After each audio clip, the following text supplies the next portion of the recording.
আপনারা দেখছেন বাংলা চ্যানেল কোটি প্রাণ একসাথে।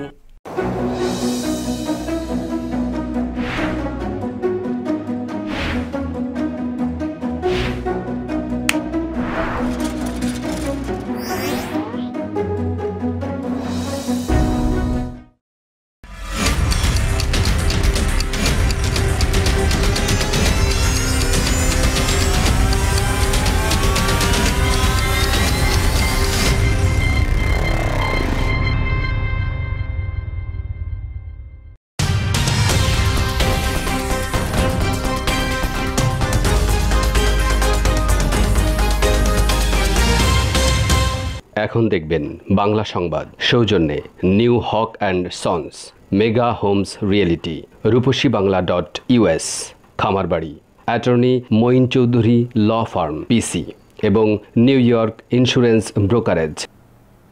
প্রিয় দর্শক, স্বাগত জানাচ্ছি বাংলা চ্যানেল সংবাদে। আপনাদের সঙ্গে আছি আমি সামান্তা খালিদ। শুরুতেই জানিয়ে দেব শিরোনাম। জো বাইডেনকে অভিনন্দন না জানিয়েই ক্ষমতা ছাড়তে পারেন প্রেসিডেন্ট ডোনাল্ড ট্রাম্প। দায়মুক্তি পেতে কাজে লাগাবেন মাইক পেন্সকে।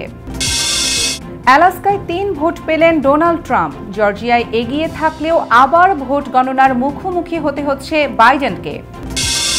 হোয়াইট হাউসের চিফ অফ স্টাফ হিসেবে অভিজ্ঞ রন ক্লেইনকে বাছাই করলেন বাইডেন। কাজ এগিয়ে যাচ্ছে ক্ষমতা গ্রহণেরও। 5 করোনা আক্রান্তের মধ্যে একজন শিকার হচ্ছেন মারাত্মক মানসিক রোগের। বাড়ছে সামাজিক অস্থিরতার আশঙ্কা। এবং শর্ত সাপেক্ষে অবৈধ অভিবাসীদের বৈধতার ঘোষণা দিল মালয়েশিয়া। প্রযুক্তি খাতে নতুন ওয়ার্ক ভিসা দিচ্ছে সিঙ্গাপুর। শুনছিলেন শিরোনাম, এবার বিস্তারিত।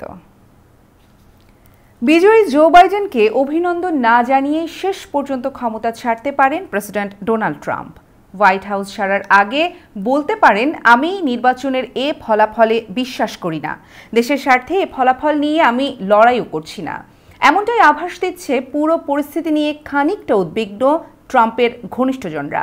বিস্তারিত দেখুন রিপোর্টে। নির্বাচনে জয়ী জো বাইডেন একদিকে ঘর গোছানো শুরু করেছেন, অন্যদিকে প্রেসিডেন্ট ট্রাম্পের কপালে দুশ্চিন্তার ভাঁজ পড়তে শুরু করেছে। হোয়াইট হাউসের চিফ অফ স্টাফের নাম ঘোষণা করেছে বাইডেন শিবির, কিন্তু প্রেসিডেন্ট ট্রাম্প এখনও নির্বাচনে নিজের পরাজয় মেনে নেননি। এরই মধ্যে নির্বাচনের 1 সপ্তাহ পেরিয়ে গেছে, রেওয়াজ অনুযায়ী জো বাইডেন ট্রাম্পের ফোন পর্যন্ত পাননি। পরিস্থিতি এমন দিকে মোড় নিচ্ছে যে ট্রাম্প পরাজয় মানবেন কিনা এখন সে কথা উঠতে শুরু করেছে। ট্রাম্পের গতিবিধি সম্পর্কে কেউ আগাম অনুমান করতে পারছেন না। বুধবার ট্রাম্প তার শীর্ষ নির্বাচনী উপদেষ্টাদের সঙ্গে এসব বিষয়ে বৈঠকও করেছেন। তবে প্রেসিডেন্ট ডোনাল্ড ট্রাম্পের জন্য নির্বাচনে জয় পরাজয় শেষ কথা নয়, তার জন্য দুঃসংবাদ তাড়া করছে বলে মনে করা হচ্ছে। ক্ষমতা থেকে সরে দাঁড়ানোর সঙ্গে সঙ্গে তাকে বেশ কিছু মামলা মোকাবেলা করতে হবে। এর মধ্যে বেশ কিছু সিভিল মামলার সঙ্গে অপরাধজনিত মামলাও রয়েছে। ক্ষমতাসীন প্রেসিডেন্ট হিসেবে পাওয়া আইনি সুবিধা হারানোর পর ট্রাম্পের নাজুক ভবিষ্যৎ নিয়ে এর মধ্যেই কথা উঠেছে। ডোনাল্ড ট্রাম্পের মামলাগুলোর মধ্যে উল্লেখযোগ্য একটি হচ্ছে ট্রাম্প অর্গানাইজেশন নিয়ে নিউ ইয়র্কের ম্যানহাটন ডিস্ট্রিক্ট অ্যাটর্নি অফিসের তদন্ত, ব্যক্তি ট্রাম্পের ব্যবসার আড়ালে আর্থিক অব্যবস্থাপনা এবং কর ফাঁকি দেওয়ার তথ্য বেরিয়ে আসতে পারে এই তদন্তে। 2016 সালের নির্বাচনের আগে বিবাহ বহির্ভূত সম্পর্কের জন্য ট্রাম্পের বিরুদ্ধে অভিযোগ আনা নারীর মুখ বন্ধ করার জন্য অর্থ প্রদানের মামলাটিও জেগে উঠতে পারে। আইনজীবী মাইকেল কোহেনকে দিয়ে নির্বাচনের প্রচার তহবিল থেকে এমন অর্থ দিয়ে অভিযোগ আনা নারীর মুখ বন্ধ করিয়েছিলেন ট্রাম্প। এই মামলার তদন্ত ব্যাপক হতে পারে। ব্যাংক জালিয়াতি, বীমা জালিয়াতি, জালিয়াতি করে কর ফাঁকি দেওয়া, ব্যবসার নথিপত্রে জালিয়াতি নিয়ে তদন্ত বিস্তৃত হবে বলে সংবাদ বেরোচ্ছে। ট্রাম্পের বিরুদ্ধে ওয়াশিংটন ডিসি এবং ম্যারিল্যান্ডের অ্যাটর্নি জেনারেলরা ব্যক্তিগত স্বার্থে রাষ্ট্রীয় ক্ষমতা ও রাষ্ট্রীয় সম্পদ ব্যবহারের অভিযোগ করে আসছেন। এসব নিয়েও তদন্ত শুরু হবে। তার বিরুদ্ধে একাধিক নারীর ক্ষতিপূরণ মামলাও চাঙা হয়ে উঠবে। এছাড়া ট্রাম্পের ভাইয়ের মেয়ে মেরি ট্রাম্পের একটি মামলাও ঝুলে আছে তার বিরুদ্ধে। জালিয়াতি করে সম্পত্তি থেকে বঞ্চিত করার অভিযোগ করে আসছেন মেরি। ক্ষমতায় থাকা অবস্থায় ডোনাল্ড ট্রাম্প প্রেসিডেন্ট হিসেবে নানা আইনি সুবিধা পেয়ে আসছিলেন। তিনি রাষ্ট্রীয় বিচার বিভাগকে সম্পূর্ণ নিজের বিরুদ্ধে আনা আইনি অভিযোগ মোকাবেলার জন্য ব্যবহার করেও আসছিলেন। ফলে বলা হচ্ছে 20 জানুয়ারির আগের দিনই ডোনাল্ড ট্রাম্প ক্ষমতা থেকে পদত্যাগ করতে পারেন। এ সময় ভাইস প্রেসিডেন্ট মাইক পেন্সের কাছে ক্ষমতা হস্তান্তর করবেন এবং ভারপ্রাপ্ত প্রেসিডেন্ট হিসেবেই মাইক পেন্স ডোনাল্ড ট্রাম্পকে দায়মুক্তি দিয়ে আদেশে স্বাক্ষর করবেন। Bangla channel news desk. Alaska স্টেটে জয় পেয়েছেন বর্তমান প্রেসিডেন্ট ডোনাল্ড ট্রাম্প। নির্বাচন অনুষ্ঠিত হওয়ার এক সপ্তাহ পর অ্যালাস্কায় ফলাফল ঘোষণা করা হলো। এই স্টেটে ইলেকটোরাল কলেজ ভোটের সংখ্যা 3টি। 75% ভোট গণনার শেষে ট্রাম্প পেয়েছেন 1,48,624 ভোট, আর ডেমোক্র্যাট প্রার্থী জো বাইডেন পেয়েছেন 1,02,080 ভোট। অ্যালাস্কায় বিজয়ের মধ্য দিয়ে ট্রাম্পের ইলেকটোরাল কলেজ ভোটের সংখ্যা দাঁড়ালো 217টি, যদিও প্রেসিডেন্ট হিসেবে আগেই জয় নিশ্চিত করেছেন জো বাইডেন। গত 3 নভেম্বর প্রেসিডেন্ট নির্বাচন অনুষ্ঠিত হওয়ার 4 দিন পর শনিবার জো বাইডেন 290টি ইলেকটোরাল কলেজ ভোট নিশ্চিত করতে সক্ষম হন। প্রেসিডেন্ট নির্বাচিত হতে হলে 538টির মধ্যে 270টি ইলেকটোরাল ভোট পেতে হয়। হোয়াইট হাউসে ডোনাল্ড ট্রাম্পের মেয়াদ শেষ হচ্ছে আগামী 20 জানুয়ারি। এরপর সাদা বাড়ির দখল ছেড়ে দিতে হবে নয়া প্রেসিডেন্টের হাতে। জর্জিয়া স্টেটের ভোট আবার হাতে গণনা করার নির্দেশ দেওয়া হয়েছে। জর্জিয়ার সেক্রেটারি অফ স্টেট ব্র্যাড রাফেন্সবার্গার বুধবার এক সংবাদ সম্মেলনে বলেছেন, সব ভোট আবার হাতে গণনা করে 20 নভেম্বরের মধ্যে সার্টিফাই করা হবে, যদিও সেখানে এগিয়ে রয়েছেন বাইডেন। এদিকে নির্বাচনে পরাজয় মেনে না নেওয়া প্রেসিডেন্ট ডোনাল্ড ট্রাম্প এক সপ্তাহ পর প্রথমবারের মতো জনসমক্ষে বেরিয়ে ভেটারান্স ডে এর অনুষ্ঠানে যোগ দেন। এ উপলক্ষে রাষ্ট্রচারের অংশ হিসেবে আর্লিংটন জাতীয় কবরস্থানে পৌঁছান ট্রাম্প। ফুল দিয়ে আত্মাহুতি দেওয়া সৈনিকদের প্রতি শ্রদ্ধা জানান। তবে সেখানে জনগণের ভোটাধিকারের প্রতি শ্রদ্ধা জানিয়ে কিছু বলেননি তিনি। নবনির্বাচিত প্রেসিডেন্ট জো বাইডেন এবং তার স্ত্রী জিল বাইডেনও ফিলাডেলফিয়ার একটি কবরস্থানে সাবেক সৈনিকদের স্মরণ করেন। কোরীয় যুদ্ধে নিহত সৈনিকদের স্মরণে নির্মিত স্মারকে তারা পুষ্পার্ঘ্য অর্পণ করেন। কয়েকজন সাবেক সেনা সেখানে বক্তৃতা দিলেও জো বাইডেন কোনো বক্তৃতা দেননি। হোয়াইট হাউসের চিফ অব স্টাফ হিসেবে দীর্ঘদিনের অভিজ্ঞ রন ক্লেইনকে বাছাই করেছেন প্রেসিডেন্ট ইলেক্ট জো বাইডেন। ফলে দায়িত্ব গ্রহণের কাজ গোছানোর পথে আরেক ধাপ এগিয়ে গেলেন বাইডেন। এখন দিনরাত চলছে তার ট্রানজিশনাল টিমের আগামী দিনের পরিকল্পনা তৈরির কাজ। আরও দেখুন রিপোর্টে।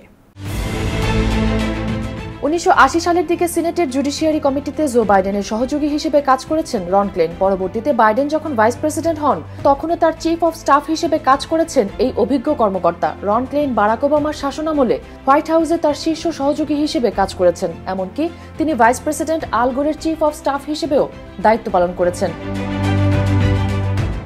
হোয়াইট হাউসের চিফ অব স্টাফের দায়িত্ব হচ্ছে প্রেসিডেন্টের প্রতিদিনের কার্যক্রমের সময়সীমা ঠিক করে দেওয়া। কখনো কখনো এই কাজে দায়িত্বপ্রাপ্ত ব্যক্তিকে প্রেসিডেন্টের রক্ষী হিসেবে উল্লেখ করা হয়ে থাকে। একজন প্রেসিডেন্ট তার রাজনৈতিক ক্ষমতা বলে তার চিফ অব স্টাফ নিয়োগ দিয়ে থাকেন। এক্ষেত্রে সিনেটের অনুমোদনের প্রয়োজন হয় না। চিফ অব স্টাফ মনোনয়নের পর রন ক্লেইনের প্রতি সম্মান জানিয়ে জো বাইডেন বলেন, তার গভীর বিচিত্র অভিজ্ঞতা এবং বর্ণালী রাজনীতিতে মানুষের সাথে তার কাজ করার ক্ষমতার জন্যই হোয়াইট হাউসের চিফ অব স্টাফ হিসেবে তাকে বিশেষ প্রয়োজন। আমরা যে সংকটময় মুহূর্তের মুখোমুখি হয়েছি তা থেকে আমাদের দেশকে আবার একত্রিত করতে চাই। অপরদিকে রন ক্লেইন তার প্রতি আস্থা রাখায় প্রেসিডেন্ট ইলেক্ট বাইডেনের প্রতি কৃতজ্ঞতা প্রকাশ করেছেন। তিনি বলেন, আমি আমার দায়িত্ব পালনে সচেষ্ট থাকব, তাকে সব ধরনের সহায়তা দিতে আমি উন্মুখ হয়ে আছি। মেহরুন বিনতে Ferdous, Bangla channel, news desk. যুক্তরাষ্ট্রের প্রথম নারী ও কৃষ্ণাঙ্গ ভাইস প্রেসিডেন্ট হতে যাওয়া কমলা হ্যারিসের স্বামী ডগলাস এমহফ স্ত্রীকে তার দায়িত্ব পালনে সহায়তা করতে চাকরি ছাড়ার সিদ্ধান্ত নিয়েছেন। জানুয়ারিতে কমলার অভিষেকের আগেই তিনি চাকরি ছেড়ে দেবেন বলে মঙ্গলবার তার এক মুখপাত্র জানিয়েছেন। তবে স্ত্রীকে তিনি কী ধরনের সহায়তা করবেন এবং ক্ষমতা হস্তান্তর টিমে তিনি কোন বিষয়গুলো দেখভাল করবেন তা এখন পর্যন্ত পরিষ্কারভাবে জানা সম্ভব হয়নি। ডগলাস এমহফ পেশায় একজন আইনজীবী। 2017 সাল থেকে তিনি ডিএলএ পাইপার নামে একটি ল ফার্মে কর্মরত ছিলেন। বিনোদন, খেলাধুলা ও গণমাধ্যম ক্ষেত্রে মামলা দেখভাল করাই ছিল তার কাজের জায়গা। এছাড়া তিনি ফার্মের অংশীদারদের একজন বলে জানা গেছে। 2021 সালের 20 জানুয়ারি যুক্তরাষ্ট্রের নতুন প্রেসিডেন্ট ও ভাইস প্রেসিডেন্ট শপথ নেবেন। ওই শপথ অনুষ্ঠানের আগেই এমহফ চাকরি ছেড়ে দেবেন। যদিও গত আগস্ট থেকেই ছুটিতে আছেন 56 বছরের এমহফ। এ সময় নিজের কাজ ছেড়ে স্ত্রীর নির্বাচনী প্রচারে ঝাঁপিয়ে পড়েন তিনি। অনেকে ওই সময় এমহফকে ডেমোক্র্যাটদের নির্বাচনী প্রচারের গোপন অস্ত্র বলেও বর্ণনা করেছেন। যুক্তরাষ্ট্রের ইতিহাসে কমলা হ্যারিসই প্রথম নারী ভাইস প্রেসিডেন্ট, প্রথম অশ্বেতাঙ্গ এবং প্রথম এশীয় বংশোদ্ভূত ভাইস প্রেসিডেন্ট। তার জীবনে রয়েছে অনেক ইতিহাস, যে ইতিহাসের শুরু তার মা বাবার প্রণয়ের মধ্য দিয়ে। বাবার সঙ্গে কমলার খুব ভালো সম্পর্ক থাকলেও আলাদা হয়ে গিয়েছিলেন তার মা গোপালান। কিন্তু কেন? বিস্তারিত রিপোর্টে। কমলার বাবা ডোনাল্ড হ্যারিস, তার জন্ম জ্যামাইকায়, সেখানেই বেড়ে ওঠেন তিনি। ডোনাল্ড হ্যারিস 1961 সালে যুক্তরাষ্ট্রের বার্কলের ক্যালিফোর্নিয়া ইউনিভার্সিটিতে পড়তে আসেন। কমলার মা শ্যামলা গোপালন, তিনি ভারতীয়। এই বিজ্ঞানীও উচ্চতর শিক্ষার জন্য ওই সময় যুক্তরাষ্ট্রে আসেন। তারও শিক্ষা প্রতিষ্ঠান বার্কলের ক্যালিফোর্নিয়া ইউনিভার্সিটি। সেখানেই ডোনাল্ড হ্যারিস ও শ্যামলা গোপালনের মধ্যে পরিচয় হয়। 1962 সালে ক্যালিফোর্নিয়া বিশ্ববিদ্যালয়ে এক লম্বা ক্ষীণ স্বাস্থ্যের পিএইচডি শিক্ষার্থী ডোনাল্ড জে হ্যারিস সবার কেন্দ্রে দাঁড়িয়ে ভাষণ দিচ্ছিলেন। নিজের দেশ এবং যুক্তরাষ্ট্রের সঙ্গে তুলনা করে ব্রিটিশ উপনিবেশের কথা বলছিলেন তিনি বলছিলেন একদল সাদা মানুষ এক শ্রেণীর এলিট ব্ল্যাক তৈরির মাধ্যমে বিভেদ সৃষ্টি করছে। হ্যারিসের তখন বয়স ছিল 24। সেই সমাবেশের একজন শ্রোতা ছিলেন শ্যামলা গোপালন। 24 বছর বয়সী ডোনাল্ড হ্যারিসের বক্তৃতা শেষে তার কাছে যান শ্যামলা গোপালন। তিনি তার পরিচয় দেন। শ্যামলার মনে আরও কৌতূহল ছিল হ্যারিসের বক্তৃতা শোনার। তিনি হ্যারিসকে বলেছিলেন, আমি আরও শুনতে চাই আপনার কথা। বয়সের দিক থেকে সমবয়সী ছিলেন তারা। 1962 সাল থেকে জানাশোনার পর ধীরে ধীরে ডোনাল্ড হ্যারিস ও শ্যামলা গোপালনের মধ্যে সম্পর্ক গড়ে ওঠে। 1963 সালে তারা বিয়ে করেন। 1964 সালে তাদের প্রথম সন্তান কমলার জন্ম হয়। কমলার যখন 5 বছর, তখন হ্যারিস ও শ্যামলার মধ্যে দূরত্ব তৈরি হয়। শিক্ষকতার সূত্রে হ্যারিস উইসকনসিনে চলে যান, শ্যামলা থেকে যান অকল্যান্ডে। এই দূরত্ব পছন্দ হয়নি শ্যামলার। তিনি নিজেই নিজের পথ চলার সিদ্ধান্ত নেন। 1969 সালে দুজন আলাদা হন। বছর দুয়েক পর আনুষ্ঠানিক বিচ্ছেদ। পরবর্তীতে তিনি কমলা ও তার বোনসহ 2 মেয়েকে নিয়ে অকল্যান্ডেই থেকে যান। নিজেদের 2 মেয়েকে তিনি বড় করতে থাকেন কৃষ্ণাঙ্গদের মতো করেই। সেই বিচ্ছেদের সময় নিয়ে কমলা তার স্মৃতিকথায় লিখেছেন, তখন আমার মনে হয়েছিল বাবা আর মা যেন তেল আর জল। আমি ভাবতাম তারা হয়তো অনেক পরিণত বয়সে পৌঁছে গেছেন, তাই এমন হচ্ছে। 2009 সালে শ্যামলা গোপালনের মৃত্যু হয়। 82 বছর বয়সী ডোনাল্ড হ্যারিস বর্তমানে স্ট্যানফোর্ড বিশ্ববিদ্যালয়ের অর্থনীতির ইমেরিটাস অধ্যাপক। CM Shafiq, Bangla channel news desk. নিশ্চিত ছোট্ট একটি বিরতি, ফিরে এসে থাকছে। 5 করোনা আক্রান্তের মধ্যে একজন শিকার হচ্ছেন মারাত্মক মানসিক রোগের। বাড়ছে সামাজিক অস্থিরতার আশঙ্কা। আমেরিকার সকল বাংলাদেশি ব্যবসায়ী ভোক্তা সমাজের প্রতি নিবেদন, স্কয়ার ফুড অ্যান্ড বেভারেজ লিমিটেডের পণ্য সামগ্রী রাঁধুনি, রুচি ও চাষি ব্র্যান্ডের একমাত্র বৈধ আমদানিকারক এবং সরবরাহকারী নিউ হক অ্যান্ড সন্স। স্কয়ারের পণ্য সামগ্রী যুক্তরাষ্ট্রে আমরা একমাত্র পরিবেশক। বাংলাদেশে কিছু অসাধু ব্যবসায়ী খুচরা বাজার থেকে মেয়াদোত্তীর্ণ পণ্য সরবরাহ করছে, তাই যুক্তরাষ্ট্রের সকল ব্যবসায়ী ভোক্তাদের অনুরোধ করা যাচ্ছে পণ্য ক্রয়ের পূর্বে new Haque and sons coding করা দেখে কিনুন। ফ্রেশ মাংস ও দেশি মাছ কেনার কথা ভাবছেন? আমরা শুধুই হালাল ফ্রেশ মাংস ও দেশি মাছ বিক্রি করি। জ্যাকসন হাইটসে আমরা নতুন, কিন্তু অন্যান্যদের সাথে আমাদের হালাল ফ্রেশ মাংস ও দেশি মাছের তুলনা করলেই বুঝতে পারবেন তাদের সাথে আমাদের পার্থক্য। আমরা নিশ্চিত আপনি একবার আমাদের মাছ মাংসের স্বাদ পেলে আর অন্য কোথাও যাবেন না। শুধু একবার আমাদের মাছ মাংস পরখ করে দেখুন। আপনাদের সুবিধার্থে আমরা এখন জ্যাকসন হাইটসের আপনা বাজারের ভিতরে। Mama's halal meat and fish, 7220 37th avenue, Jackson Heights, New York 11372. Phone 718-685-2855.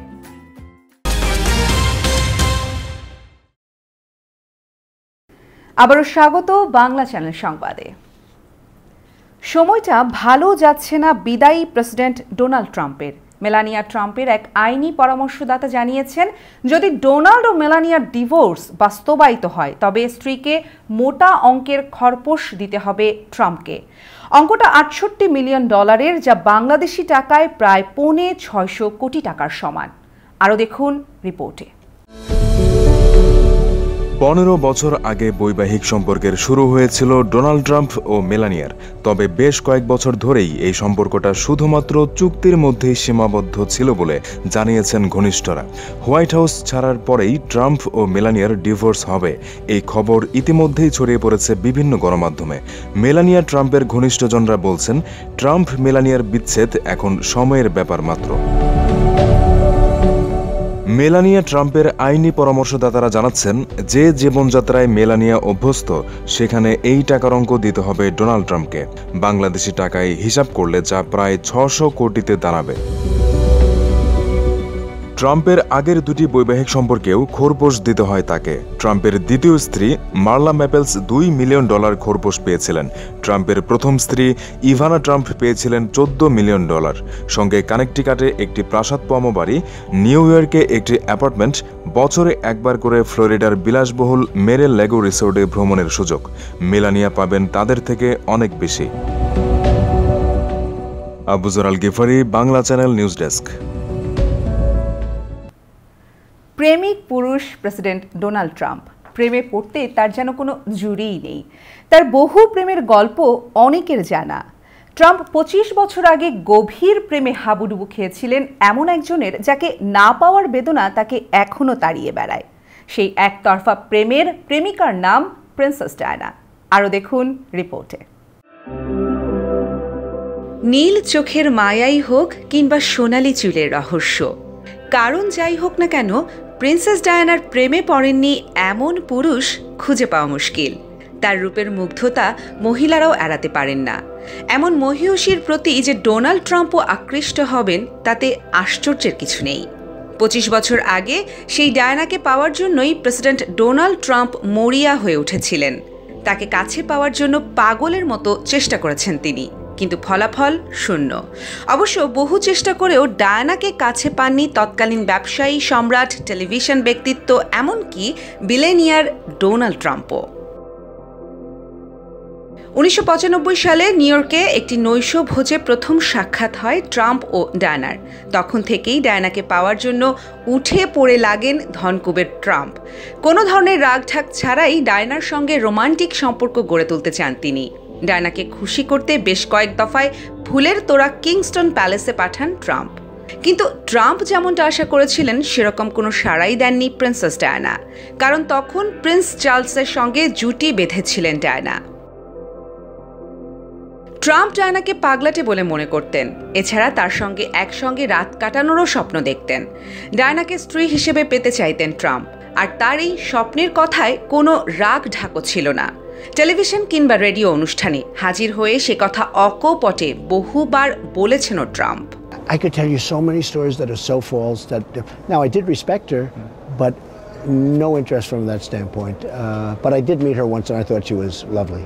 1996 সালে প্রিন্স চার্লস ও প্রিন্সেস ডায়ানার বিচ্ছেদ হয়। নতুন সম্পর্কের জন্য প্রস্তুত ছিলেন না ডায়ানা, কিন্তু মনে প্রাণে ডায়ানাকে চাইতেন ট্রাম্প। তাই বিচ্ছেদের পর আরও উঠে পড়ে লাগেন তিনি ডায়ানার জন্য কিংস্টন প্যালেসে অজস্র উপহার পাঠিয়েছিলেন, কিন্তু ডায়ানা সাড়া দিয়েছিলেন দোদি ফায়েদকে। 1997 সালে মর্মান্তিক এক প্রাইভেট কার দুর্ঘটনায় প্রেমিক দোদি ফায়েদ সহ প্রাণ হারান প্রিন্সেস ডায়ানা। সারা বিশ্বের মানুষের মতো ট্রাম্পও আঁতকে ওঠেন। ডায়ানার মৃত্যুর 3 মাসের মাথায় প্রকাশিত একটি বইয়ে ট্রাম্প লিখেছিলেন, মানুষকে নাড়িয়ে দেওয়ার ক্ষমতা ছিল ডায়ানার, উনি স্বপ্নে দেখা রাজকন্যা। Samanta Khalid, Bangla channel news desk. এবার করোনা ভাইরাস প্রসঙ্গ। যুক্তরাষ্ট্রের করোনা ভাইরাসের সংক্রমণ ও মৃত্যু আবারও ব্যাপক হারে বৃদ্ধি পেয়েছে। সংক্রমণ প্রতিরোধে নিউ ইয়র্কের রেস্তোরাঁ, বার ও জিমে নতুন করে বিধি নিষেধ জারি করেছে গভর্নর অ্যান্ড্রু কুমো। 13 নভেম্বর থেকে এই বিধি নিষেধ কার্যকর হবে। 10 নভেম্বর এক সংবাদ সম্মেলনে গভর্নর অ্যান্ড্রু কুমো বলেছেন, 13 নভেম্বর থেকে রাজ্যের রেস্তোরাঁ, বার ও জিম রাত 10টা পর্যন্ত খোলা থাকবে। নিউ ইয়র্ক সিটিতে রেস্তোরাঁর বাইরে রাত 11টা এবং ভেতরে বসে খাবার ব্যবস্থা রাত 12টার মধ্যে বন্ধ করতে হবে। তবে খাবার ডেলিভারির ক্ষেত্রে কোনো বিধি নিষেধ জারি করা হয়নি। রাত 10টার পরও খাবার ডেলিভারি করা যাবে। গভর্নর বলেন, নিউ ইয়র্কে নতুন করে করোনার সংক্রমণ বেড়ে যাওয়ায় হাসপাতালে রোগী ভর্তির সংখ্যাও বেড়েছে। যুক্তরাষ্ট্রে গত 24 ঘন্টায় 1,36,000-এরও বেশি মানুষ করোনায় সংক্রমিত হয়েছেন, আর মৃত্যু হয়েছে 1,400 জনের। গত আগস্টের পর যুক্তরাষ্ট্রে করোনা সংক্রমণে দৈনিক মৃত্যুর সর্বোচ্চ রেকর্ডও এটি। বিশ্বে দিন দিন করোনা আক্রান্তের সংখ্যা বেড়েই চলছে, বাড়ছে মৃত্যু। চিকিৎসা পদ্ধতি, টিকা নিয়ে চলছে গবেষণা। ঠিক এই সময় করোনা নিয়ে আরেকটি উদ্বেগজনক খবর দিলেন গবেষকরা। তারা বলছেন, করোনা থেকে সেরে উঠলেও প্রতি 5 জনের মধ্যে একজনের মারাত্মক মানসিক সমস্যা দেখা দিচ্ছে।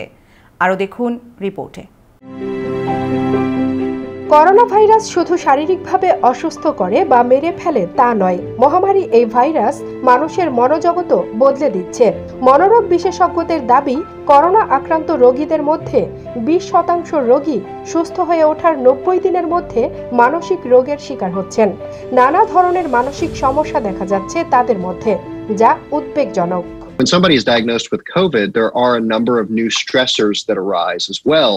And so the question is it those new stressors or is it something from the virus directly? এছাড়া মানুষের মধ্যে করোনায় আক্রান্ত হওয়ার ভয়, কাছের মানুষের সংক্রমণের আশঙ্কা, মৃত্যু শঙ্কা, জীবিকা নিয়ে অনিশ্চয়তা এবং আর্থিক সংকট সহ নানা কারণে মানসিক চাপ তৈরি হচ্ছে। করোনা আক্রান্ত রোগী, ঘরবন্দি মানুষ এবং জরুরি প্রয়োজনে যেসব পেশাজীবী ঘরের বাইরে বের হচ্ছেন, তারাই সবচেয়ে বেশি মানসিক স্বাস্থ্য ঝুঁকিতে রয়েছেন।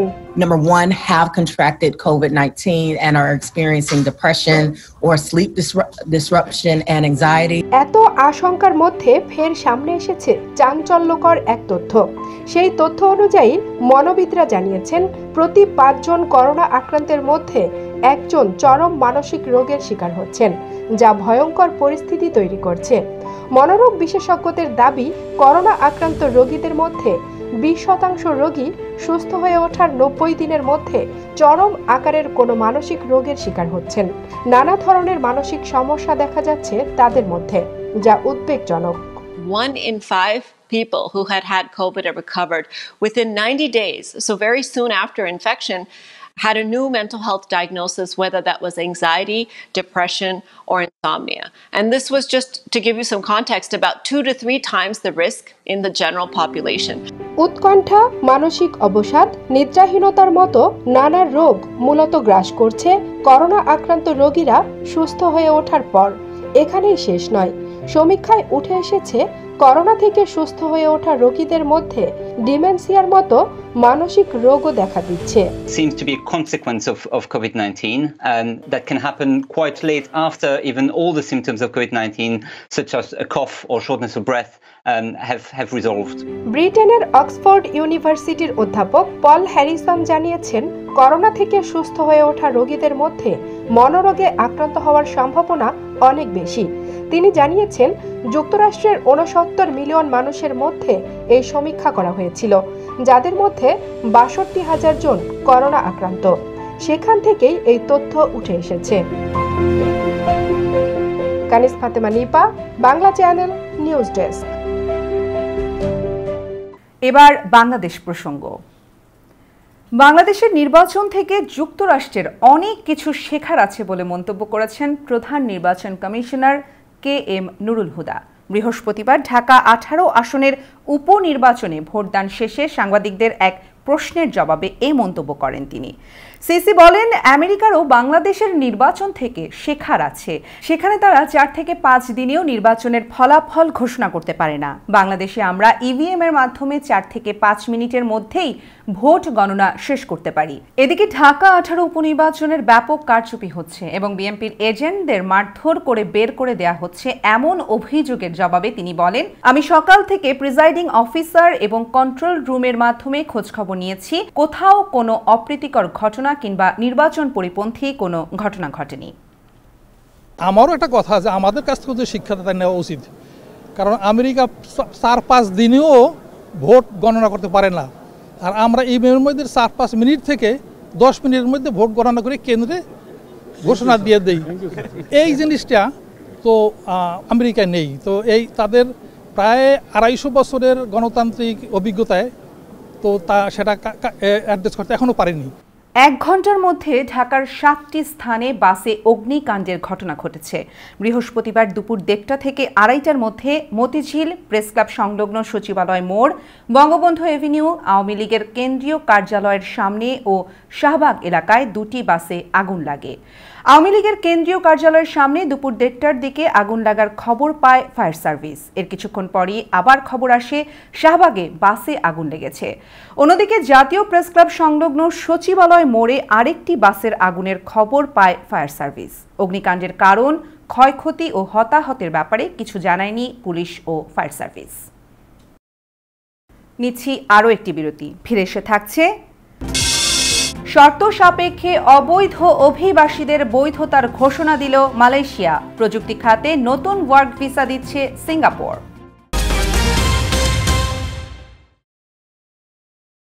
মেগা হোমস রিয়েলটি, স্বপ্ন আপনার, দায়িত্ব আমাদের।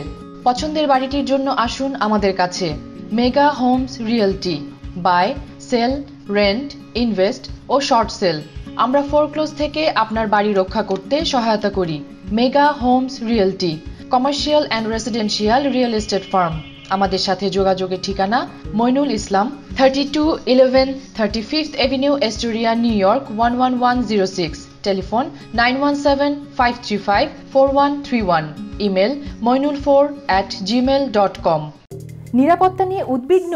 বিশ্বের যে কোনো প্রান্তে বসে নজর রাখুন বাড়ি, অফিস বা ব্যবসা প্রতিষ্ঠান। আপনার পরিবার, কর্মক্ষেত্র বা প্রতিষ্ঠানের টোটাল সিকিউরিটি সলিউশন নিশ্চিত করতে digital security system and networking Inc বিশ্বস্ত একটি নাম। Weatherproof night vision, CC camera, networking, installation এবং সার্বিক সেবায় রয়েছে আমাদের দক্ষ টিম ও অভিজ্ঞতা। যোগাযোগ করুন MD Ziaur Rahman Chowdhury Litu, 16709 Hillside Avenue, second floor, suite 2A, Jamaica, New York 11432। Cellphone number 9418223090। Email lituchaudhuri2009@yahoo.com। আপনার নিশ্চিন্ত নিরাপত্তা আমাদের স্বস্তি।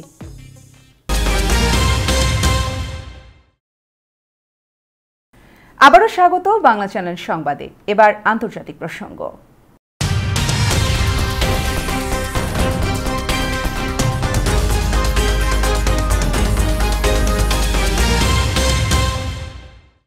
ইরানের বিরুদ্ধে কড়া অবস্থান নেয়ার আহ্বান জানিয়েছেন সৌদি আরবের বাদশাহ সালমান বিন আব্দুল আজিজ। পরমাণু অস্ত্র অর্জন এবং ব্যালিস্টিক মিসাইল কর্মসূচি থেকে বিরত রাখতেই সৌদির এই পদক্ষেপ।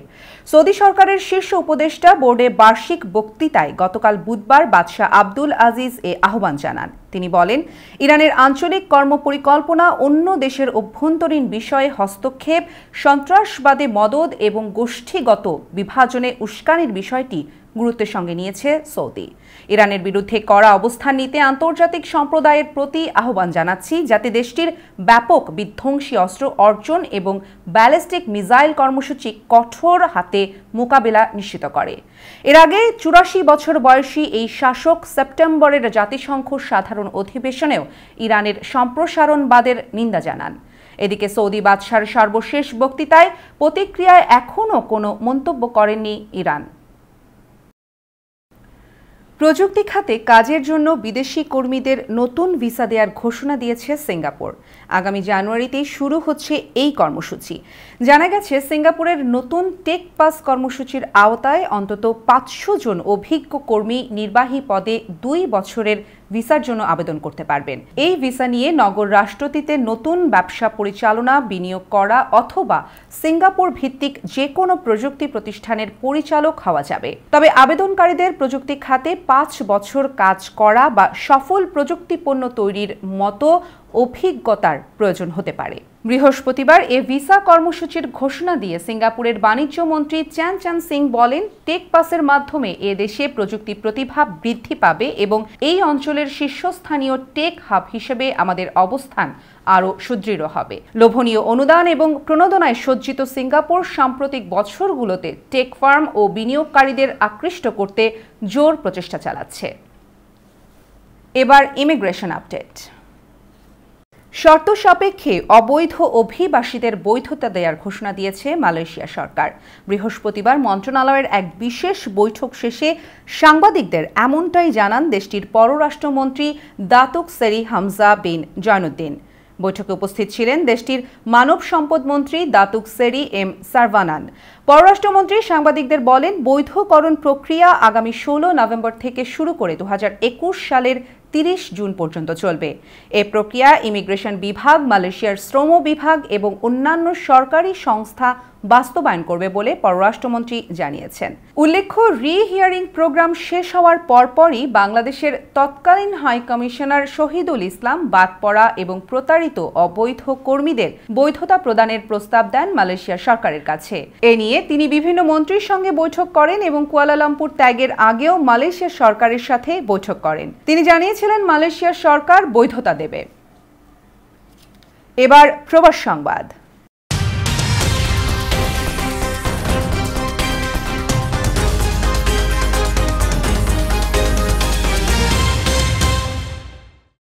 বাংলাদেশ অ্যাসোসিয়েশন ইন স্পেনের সাবেক সভাপতি কমিউনিটি ব্যক্তিত্ব মরহুম জিয়াউর রহমান খান স্মরণে এক আলোচনা ও দোয়া মাহফিল অ্যাসোসিয়েশন হলরুমে অনুষ্ঠিত হয়েছে। বাংলাদেশ অ্যাসোসিয়েশন ইন স্পেনের সভাপতি কাজী এনায়েতুল করিম তারেকের সভাপতিত্বে ও সাধারণ সম্পাদক কামরুজ্জামান সুন্দরের সঞ্চালনায় আলোচনা এবং দোয়া মাহফিলে অংশ নেন সিনিয়র সহ সভাপতি আলামিন, রাজনীতিবিদ দুলাল সাফা, একরামুজ্জামান কিরণ, মোজাম্মেল হক মনু, আব্দুল কাইয়ুম সেলিম, মোর্শেদ আলম তাহের, সাংবাদিক সেলিম আলম, দাবির তালুকদার, আবু জাফর রাসেল, আব্দুল কাদের, মোহাম্মদ মামুন, হেমায়েত খান, ইকবাল হোসেন, আবুল হাশেম, আবু বকর, জাহাঙ্গীর আলম, রুবেল খান, ইয়াসমিন শিকদার সহ আরও অনেকে।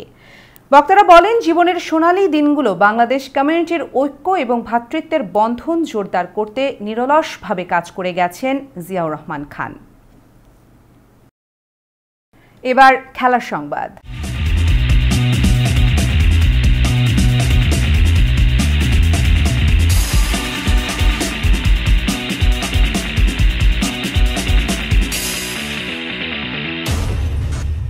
মিশন অস্ট্রেলিয়া লম্বা সফরের জন্য দুবাই থেকে অস্ট্রেলিয়ার উদ্দেশ্যে রওনা দিল ভারতীয় ক্রিকেট দল। বুধবার রাতে টেস্ট, ওয়ানডে এবং টি-20 সিরিজের দল অস্ট্রেলিয়ার উদ্দেশ্যে রওনা দেয়।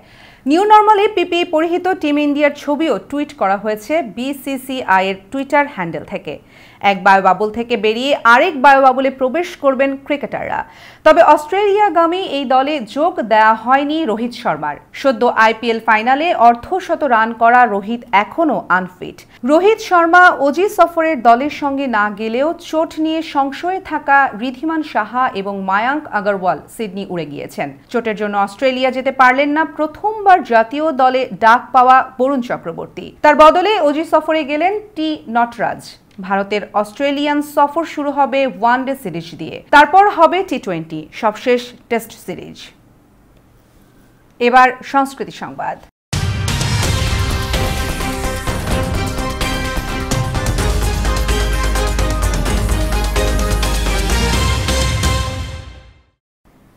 মুক্তির আগে থেকেই আলোচনায় ছিল অক্ষয় কুমারের লাক্ষ্মী ছবিটি, কিন্তু মুক্তি পাওয়ার পর ছবিটি বলিউডের অন্যতম সেরা বাজে ছবির তকমা পেয়েছে। আইএমডিবি রেটিংয়ে মহেশ ভাটের সড়ক ট্যুর পরপরই আছে লাক্ষ্মী। বিরক্ত হয়ে অনেক দর্শকই ছবিটিকে শূন্যের নিচে রেটিং দিতে চেয়েছেন। এ পর্যন্ত ছবির রেটিং 10-এর মধ্যে গড়ে 2.3। হাজার হাজার দর্শক ছবিটিকে 1 রেটিং দিয়েছেন।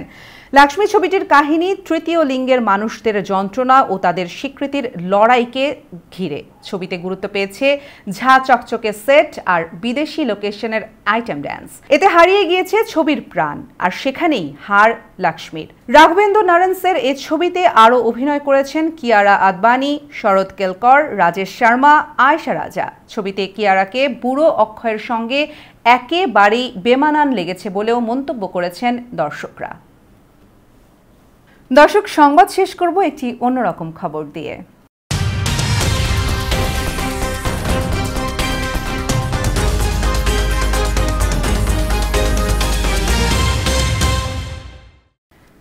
বয়স মাত্র 6, আর এই বয়সেই ভারতের আরহাম ওম তালসানিয়া এখন বিশ্বের সর্বকনিষ্ঠ কম্পিউটার প্রোগ্রামার। ভবিষ্যতে ব্যবসায়ের উদ্যোক্তা হতে চায় সে। আরও দেখুন রিপোর্টে। গুজরাটের আহমেদাবাদে বসবাসরত এই কম্পিউটার প্রোগ্রামারের পড়াশোনা 2য় শ্রেণীতে।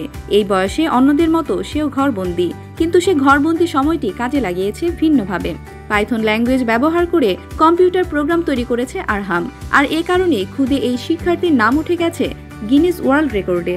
I received certificates from Guinness World Records, Python programming language, and I even got it from India's World Records. আরহাম ওম তালসানিয়া ভারতের পিয়ারসন VUE টেস্ট সেন্টারে পাইথন প্রোগ্রামিং ল্যাঙ্গুয়েজ পরীক্ষায় অংশ নেয়।